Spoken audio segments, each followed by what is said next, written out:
lovelies. Today we're reading outside because it's such a beautiful day. Yes, the book we're reading today is Rumpelstiltskin. Yay! Okay, let's get into the book. Once upon a time, there was a poor miller who had one beautiful daughter.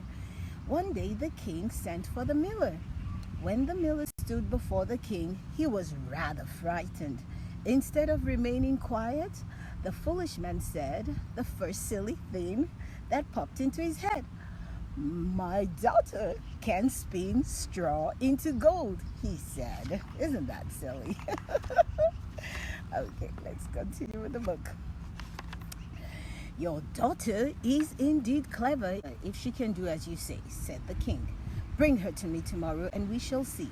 The next day the miller took his daughter to the king's castle. The king led the girl into a room that was filled with straw. The only other things in the room were a stool, a spindle, and some reels. "Now set to work, and if by tomorrow morning you have not spun this straw into gold, you must die," said the king. At these words, the king left the room and locked the door behind him. The miller's daughter sat down on the stool and gazed at all that straw. She didn't know what to do. She had no idea how to spin straw into gold. She hid her face and wept. Well, her dad put her in a lot of trouble. All at once, the door flew open and in came the strangest little man she had ever seen. "Good evening, Mistress Miller. Why are you crying?" said the tiny man. "Alice, I have to spin all this straw into gold and I don't know how." "But I do." "What will you give me if I spin it for you?" said the little man. "My necklace," replied the girl. The little man took the necklace and sat down in front of the spinning wheel. Whir, whir, whir, 3 times round and one reel was full. The little man put on another reel. Whir, whir, whir, 3 times round and the second reel was full, and so it went on all night. By morning, all the straw was spun and all the reels were full of gold, and the little man then disappeared. At sunrise, the king arrived. He was both astonished and delighted to see so much gold. Yet he wasn't satisfied. The sight of all that gold only made him greedy. He took the miller's daughter to a second room, much larger than the first. That too was full of straw. Again the king told the girl that if the straw was not spun into gold before next morning, she must die. Oh, that's really awful. Once more she was left alone, and the girl began to cry. In a moment the door flew open and the little man stood before her. "What will you give me if I spin this straw into gold?" asked the little man. "The ring on my finger," said the miller's daughter. The little man took the ring. He sat and spun the straw all night until all the reels were full of gold. Then once more he disappeared. The king arrived at sunrise, and again he was delighted to see all the gold. Yet he wasn't satisfied. He led the poor girl to a third room, even larger than the other two. It too was full of straw. This time the king said to the girl, "Spin the straw into gold before morning and you shall be my queen." When the girl sat alone weeping, the strange little man appeared again. "What will you give me if I spin the straw for you?" he asked. "I have nothing to give," sobbed the poor girl. "Then promise me that if you become queen, you will give me your first child," said the little man. "I may never become queen nor yet have a child," thought the girl to herself. But she promised anyway. At that, the little man spun all the straw into gold. When the king arrived early the next morning, he was so overjoyed at the sight of all that gold.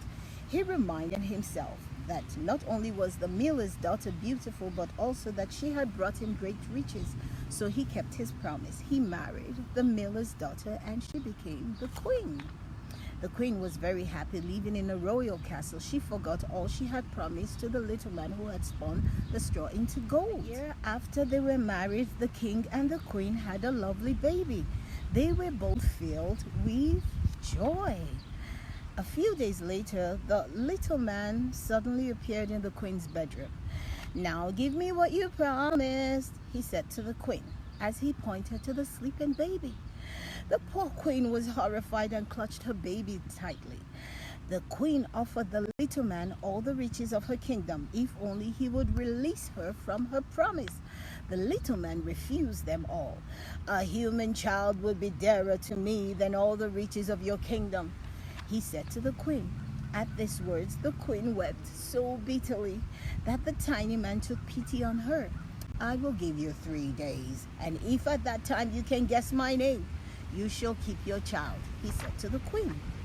That night, the queen lay awake. In the morning, the queen sent for a messenger. She told him to ride all over the country, collecting all the boys' names he could find. When the little man came the next day, the queen repeated her long list of names, but after each name, the little man said, "No, that's not that. No," the little man said, "No, that isn't my name." The next morning, the queen sent her messenger to another country. He came back with a long list of the strangest names she had ever heard.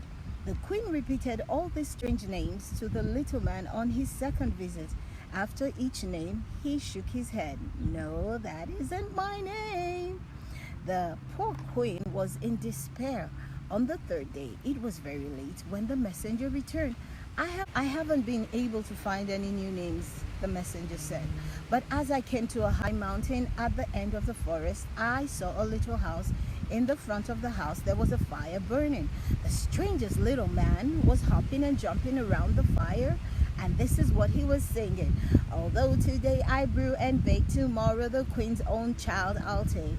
This guessing game she'll never win, for my name is Rumpelstiltskin." On hearing this, the queen clapped her hands with joy. When the little man arrived, the queen pretended she still didn't know his name. "Is your name Twinkle Toes?" "No, that isn't my name," he replied. "Is your name Shangri Bando?" "No, that isn't my name," he replied. "Does it happen to be Rumpelstiltskin?" The little man was furious. "A witch has told you! A witch has told you!" he shrieked as he stamped his feet in anger. He stamped so hard that his right leg went through the floor. At that, his anger increased. He seized his leg with both hands and pulled with all his might until he was free. Then Rumpelstiltskin stomped furiously out of the room and was never heard of again. The king, the queen, and their child lived in peace and happiness from then on. And that's the end. That's a really strange story. What do you think? Well, that's the end of reading to children for today. Okay, until the next time, who's amazing? You are amazing. A couple, I'll tell you, reading outside has a couple of interesting things. Sometimes you get crawled on by bugs because you're sitting on the grass like I have been crawled on by bugs, and there's a bug on me right now. And sometimes you will see people running in front of you trying to guess what you're doing in your movies. So my lovelies, but don't forget, enjoy the sun. Don't waste the sun.